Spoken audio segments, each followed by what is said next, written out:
the whole argument turned around to where it was before now, that we need to see it from our point of view. Mm-hmm. I don't need to see it from your point of view. I need to see it from, because my north might not necessarily be your north. It depends on where am I looking. Mm-hmm. So I think now the European or the West actually, they are forcing us to see reality through their eyes, through their lenses. Mm-hmm. I think that is where we are suffering, because you cannot see reality through another person's lens. It's not possible. I call it the Yeah. Eurocentric Masquerade. I call it the Eurocentric Masquerade. It's a masquerade. It's a veil of what is supposed to be universal, universally accepted, universal ideas, standard, their yardstick, their what metric that is standard to Europe is supposedly applicable to all the other people in the world, but it's only made applicable that way because of European domination, because of colonialism, because of imperialism. So that is a veil, that's a masquerade that people have been, it's like wool over your eyes, that you're being fooled to only see the European or Eurocentric perspective, when some of us innately know that we have our own perspectives, our own ways, but because of the power dynamic, you're almost brainwashed, or you're really mentally enslaved by white validation to validate what is European over your own. And that simple thing that you said can actually be taken out and expanded and expanded. The West have established what is right. But now, let's look at it this way. Let's say that is what is right according to the West. But that is not necessarily mean that is what is right according to the world. Because the West is not the world. The West is just a small part of the world.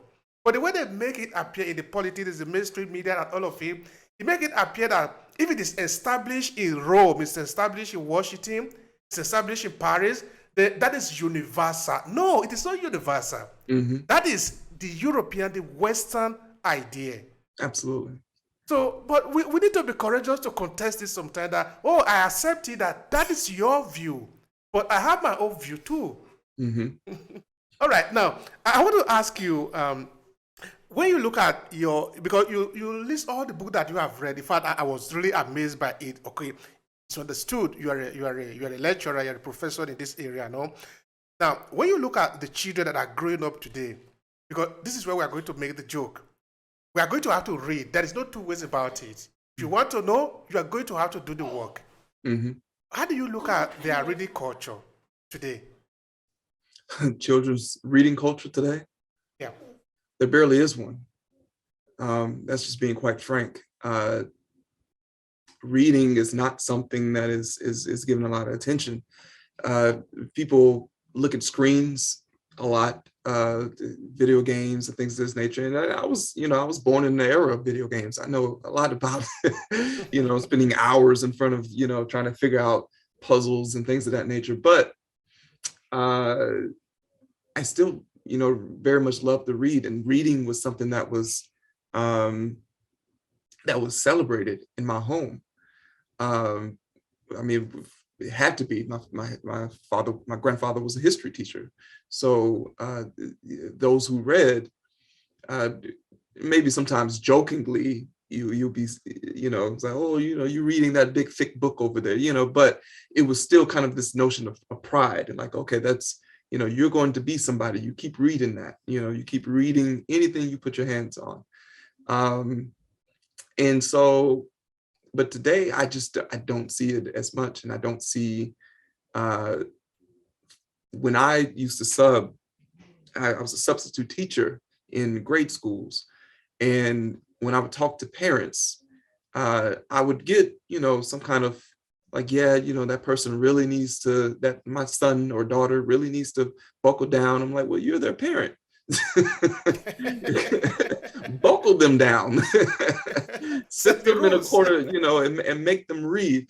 I recall when I was in middle school, my mother would take me to school quite a few mornings. She would always take me to school on the morning I had an exam. And I would be but she would pull out all the study material and make me read it all over again on the way to school, because we had an hour ride, 30 to 45 minutes to get to my school, right? So she would make me read all the material over again on the way. Now I'd be falling asleep trying to, because it's 6 a.m, and I'm a kid, but she would, slap me on the leg and say, "Hey, wake up and Get read," ready. wake up. And it was clever what she was doing, because I had no escape. I was in a car with her. I had no choice but to do what she told me to do. Um, and those kinds of things, I just don't think are being done, sitting down and making sure. But part of the problem perhaps is because of, at least in America, the way capitalism has spurned to the degree that a lot of parents don't have time anymore. Some are working 2 and 3 jobs. My mom, she was fortunate to only have to work 1 job, right? But some are working a lot of jobs and they have to stay late hours, and they can't put in the time that's necessary with their kids anymore. And some would argue that that's perhaps by design. The disintegration of the educational system here, and people not being able to really to put in their time resource for their children. That is interesting. Anyway, I will leave that for another conversation, because that also is very is very important.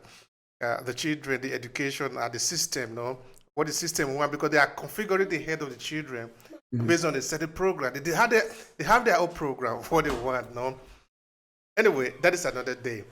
Now, for somebody, maybe an adult or a young woman or a young boy who want to start reading about Africa in a way to really understand African history, what would you recommend for this individual? Maybe for 3 books to read, or where should this person start from? Just for a young person, I think, trying to read a whole history of the continent would be a little too daunting. Perhaps start with an individual, someone that you might feel like you just enjoy, or you like. If you've learned maybe something a little bit about Mansa Musa, find a book on Mansa Musa. If you learned something about Queen Nzinga, find a book on Nzinga, or a book on any individual, even if it's I don't know, Mandela, or someone of even in contemporary society.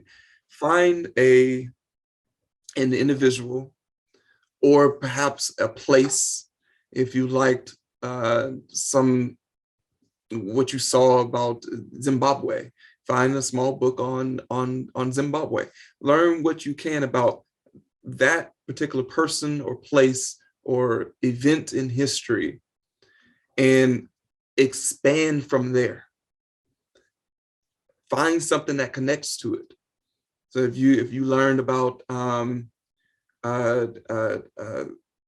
the civilizations or the Sudanic civilizations, maybe start with a little area like Borno, or start with Timbuktu, and then expand to what was the Ghana Empire like, and then what was Mali and Songhai, what were they like? But start up small, and then start to expand, so you can build on previous knowledge that you already have. Now, at this moment, we usually give it to our audience to connect better. Perhaps you have a book there that you are selling, or a course, or a way that you can connect with the audience. Please go ahead and tell people how to connect with you. I have a media website, or kind of venture that I'm creating, called the Africologist. So right now there's a website. You can go to www.theafricologist.com. You can find us on Facebook. You can find us on Instagram. Also on Twitter, and you can connect with me through that platform. Another thing I'm sort of finding very interesting now is, like I was saying in the beginning, the connection. Now, in the time past, we could say we didn't have the possibility of connecting. So, okay, we could listen to other who just throw blunders everywhere, and that they see Africa have a tail. Ah, okay, they have a tail like the monkey. They are speaking gibberish. Nobody understands them. We Mm, don't even know where they came from. They are alien. That is for them in those days. But this mm. is 2022. There is internet. So, as a university lecturer, do you have any type of collaboration with African University in terms of validating data, exchanging knowledge, and all that? No, I don't have any connections with the university as an institution. I do have connections with various people who work at universities. You're asking about universities on the African continent, right? Yeah, Yeah. I Or do have maybe a connections. scholar with whom you are exchanging idea because we need Right, to. yeah, Yeah. absolutely. Absolutely, yes. Can you share anything like that? What do you do? Is it like a kind of a forum? How is it beneficial to you? Is this something we need to encourage? What is the benefit of such connection today? Yeah, we should definitely encourage it. And like I said, I don't have a connection with, institutions themselves, but different individuals, different professors who may or may not want me to pull their name into the conversations on air. But we have general discussions, talks. We look over each other's work, things of that nature. And I find it very beneficial. It's always going to be beneficial dealing with your own people, and also from various parts of the African world, because it's not just on the African continent. I know people in the Caribbean in certain institutions, people in other parts of in European countries who also benefit from discussion and looking at their work, and perhaps soon some of us are going to develop some media content that people can start looking at on an international scale. Mhm. All right. Now, because you made mention of media, sorry, the agency before, no? So, in my little way, I was just looking at it now like agency, like a kind of a physical place, or these days online, everything is done online now, Mhm. a kind of cross-continental forum of sharing. Uh, is this something like that that you are thinking as agency to share African knowledge, or if not, how can building a platform like that where African come to share knowledge can be of value in restructuring our history? Mhm. There's this one platform, Abimi Tumi, being held out of Ghana by Obadeli Kambon. And I think that's, it's a wonderful platform. He has all kinds of things on there, and people can, reach out to him and find out what kind of stuff that you can share, because he has like a TV type of platform, a YouTube channel, and all kinds of things like that. And I think things like that are essential. We have to have control over not just the media that's being put out, but the ways of distribution, right? Uh, YouTube can decide tomorrow to take all of their content that has anything to do with Africa off of there, or anything that you're saying. They can decide, just take it off.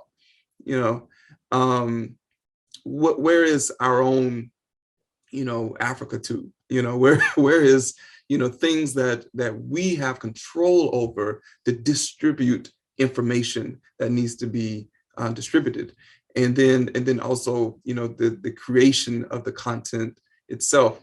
And creating content, um, I would say that it could be rather simple. People do it all the time. If you have things like TikTok and Instagram and stuff like that, people create little videos and put various information out there. But those are good. That we need the low production things, but we also need high production video content. Creatives who have a host of knowledge of producing audio and video and things of that nature, to come together with people with African, with backgrounds in African history, Afrocentric theory and thought and all this kind of stuff, and produce a lot of very good content, high quality content for people to imbibe, because essentially a lot of the West is the power of the West. If you remove, which is a huge thing to remove, right? But weapons and artillery and things of that nature, if you don't even look at that, they still are very powerful. Why? Because of propaganda. Because you have this one company, I don't know if it's still the case, but I know years ago, perhaps the major company throughout Africa in terms of communications was Viacom, which is an American company, right? And through that, people get I've experienced people coming from the continent having very ridiculous notions about African Americans because some of the ridiculous things that is shown on that programming. But it's all propaganda, right? And you have to have control over propaganda. If you have to have control over media and the way things are presented, the way things are represented, the perspectives that are placed into media content, because if you don't, Hollywood will, right? And they're not going to do it in your favor. And they're not, absolutely not. It's going to be completely to a Eurocentric paradigm. It's going to be completely out of Western ethos. And even those of us who try to work within the so-called Hollywood system and produce things, they have trouble. They have backlash. Their funding gets cut. The projects start and they stop, and all kinds of things, because people know very well that creating a host of images and representations of people that the West is trying to exploit, and you create images of themselves as agents within their own history, and agents within their own contemporary society, and actors of on the world stage and things of that nature. Even if it's fiction, even if it's things like Black Panther, which is why, although it grossed $1 billion, for one, it grossed $1 billion for Disney. It didn't gross $1 billion for Black community. It didn't gross $1 billion for people of African descent. People in the African continent are receiving in that money. Disney received $1 billion, right? And then the actors received a few, sparse millions. But that's a first thing with that. But when you think of things like Black Panther, there's always the critique that there's some ideas and ideologies that didn't go far enough. There was also too much an emphasis on the West. Who all thought to themselves, I wanted to see more of this fictional African city, this Wakanda. What could have been really done with that? The great ideas and aesthetic and things that could have really been expanded upon and been celebrated within that. But instead, you get this quarter of the movie fight scene in some Western country, and and looking at artifacts. Yeah, it very much is. It very much is, and but that's because we don't control the means of the production or the means of distribution. We just don't control them, and that would change if we get control over them. That also is another powerful argument to take. But anyway, that also is another time, because that has to do with the money. Because we think we don't have money, but it is not true.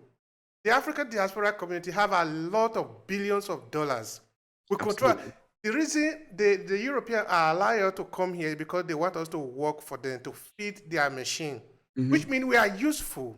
But why don't we also take part of that money to develop the community? Because they're just making it, taking everything away from you. There was something even as horrible as what the British did to Jamaica. I interviewed a guy who was born in Britain 50 years ago. He told me of his parents who came during the Windrush, who the British said they should come to work for them. Now they have grown old. Some of them are still alive. They are deported, some of them, because they don't have paper. How can you do How can you do that? Mm. At old age, where do you want them to work? For crying out loud, that should be a crime. That should be a crime against humanity. Mm-hmm. All right, that also is another conversation. Now, we really talk about something very important though today about the history, the importance of history, how it is structured, and most importantly, what we can do as a people to sort of restructure some of the system, because this is the work that essentially is awaiting us. We will do it or it is not done. Absolutely. So, to conclude the conversation, what would be your last statement? It could be a message, it could be anything to sort of conclude it in your own way. Please go ahead. Well, what you just said, either we do it or it will not be done. Neely Fuller, who the African-American intellectual, who's a mentor of Dr. Francis Cress Welsing, who was another brilliant intellectual, but he had this saying that no one's coming to save us. You have to do it yourself. And that's, that's always been a very important message for me. All right, Mr. Taharka, thank you so much. It had been a pleasure from my end. Thank you. I Thank you enjoyed very being much. here.